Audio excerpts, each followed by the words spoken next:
بسم اللہ الرحمن الرحیم۔ قابل قدر والاحترام معزز سامعین، امید کرتا ہوں کہ آپ سب حضرات خیر خیریت سے ہوں گے۔ معزز سامعین، آج میں آپ کو چند کلمات پیش کرنا چاہتا ہوں۔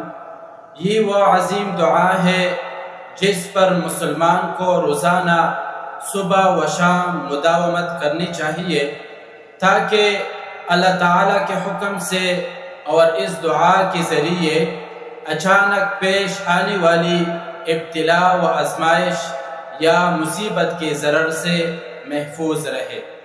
حضرت عثمان رضی اللہ تعالی عنہ فرماتے ہیں کہ نبی پاک صلی اللہ علیہ وسلم نے ارشاد فرمایا کہ جو بندہ ہر صبح و شام کو 3 مرتبہ یہ کلمات پڑھ لیا کرے تو اسے کوئی چیز ضرر نہیں پہنچائے گی۔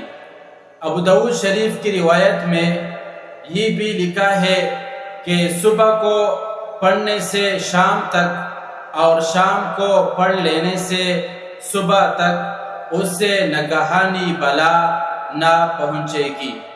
کلمات کیا ہے؟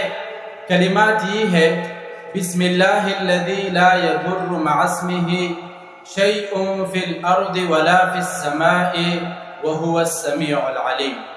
معزز سامعین، ہمیں چاہیے کہ ہم ان کلمات کو اپنے ورد میں معمول بنائیں، تاکہ اللہ تعالیٰ کے حکم سے اور اس دعا کے ذریعے اچانک پیش آنے والی آزمائش اور مصیبت کے ضرر سے محفوظ رہے۔